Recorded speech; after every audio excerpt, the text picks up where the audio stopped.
Okay, my name is Graham Potter, and today we're going to be talking to you about carving.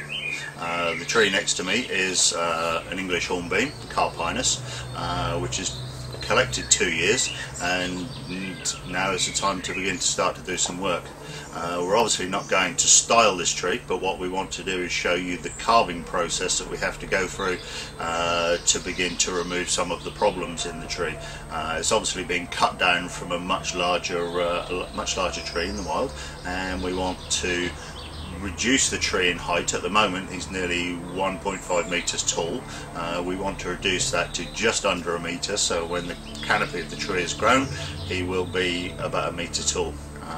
There are several large cuts on the tree, chainsaw cuts, where it was reduced from its original size, and so what we're going to do is walk you through the process that I like to use to begin to create bonsai from this material. Before we get started on this tree, I'd like to show you some of the tools I'm going to be using.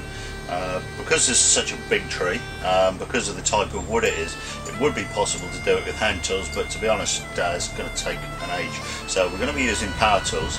And the trusty Makita is a high-speed die grinder, which is going to be the motive power, and the main two cutting bits I'm going to be using is the Terrier, which is a rotary cutter, obviously tungsten teeth, and also this, which is a weasel, which will come into play later on to start to produce some nice small detail effects. But with using the Terrier we'll be able to remove large bulks of wood very quickly and start to make significant inroads to improving this tree. This type of tree requires a different approach to what you would use on high mountain trees such as pines and junipers, and is ideally suited to carving with power tools.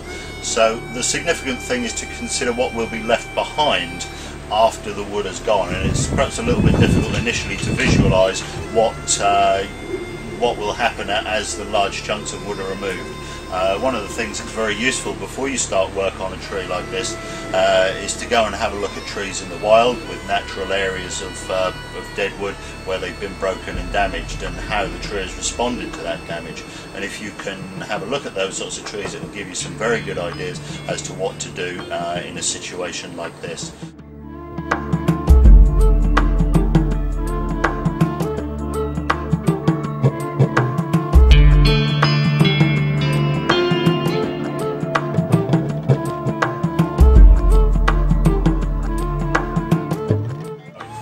So for now, I want to focus our attention on this piece, and as you can see, it's a very large cut, very smooth, very straight, very uninteresting, but behind this is a little bit of curve. So once you can see from here to here, there's no taper in the tree, it actually gets wider.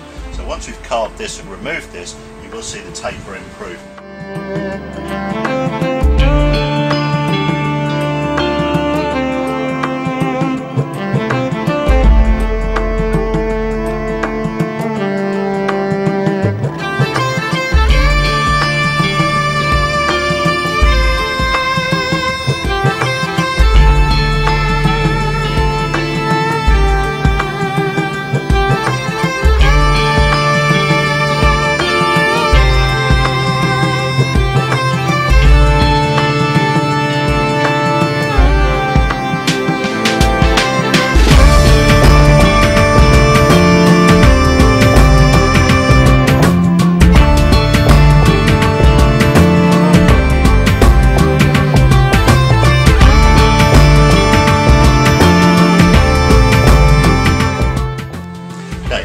See, the big stump has gone, but that obviously has left us with a big flat scar. So the next thing is to start to improve the look of this by basically hollowing down into the tree. I've made a little bit of progress. I've done a little bit of detail work on here, but not too much. Because the wood's green, it's going to need time to season before it will really take some detail carving. So all I've done is roughed this part and done really block carving with it. We just put a little bit of stain on it to give it a little bit of shadow so you can see how it looks. Decided to remove this part here. Now we come to the real large part of the tree that we need to deal with, and if we select this as a front, you can see the taper of the tree is fairly good. But if I begin to turn the tree, you can see here there's a massive chainsaw cut. There's a big old branch stub at the back here that we probably don't need. And this angle particularly, you can see just how large that cut is. So I'm going to have to start to work on this.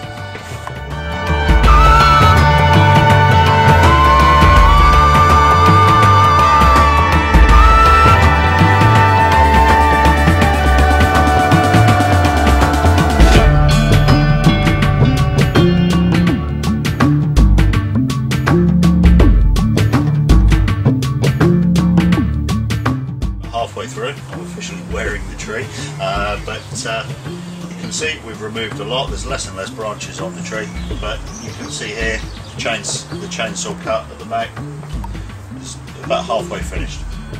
Actually managed to make what appears to be an old dead branch stub at the back. We're just beginning to hollow that through.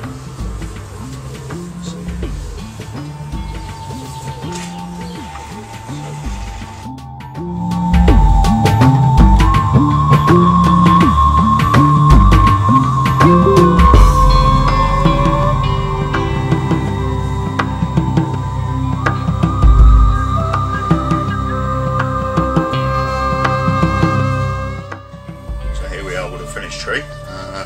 We've finished all the carving work and removed all the parts of the tree that we didn't need. Obviously from where we started we've ended up with a lot less foliage, but we've managed to remove a lot of the problems in the tree. Ultimately at this stage in the game we're just left with the trunk, but you can see the taper of the trunk has improved dramatically and all the big cuts are all gone. When I do work like this, for a start I just like to do what I would term a block carving. So we remove large areas of wood, but in terms of the hollowing we only go in just a small amount. This gives the tree chance to settle down and readjust, and then when it's done that, maybe in a year's time we can go in and then we can start to do some more, and we can start to build the tree and improve the quality of the carving. But for the sake of this demonstration, what we've done here is basically just removed the problems of the tree and done the block carving so that you can see how the basic process begins.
Just in case you thought we'd been a bit severe with the last tree, I thought I'd show you this, which is again English hornbeam, exactly the same species as the tree we were carving.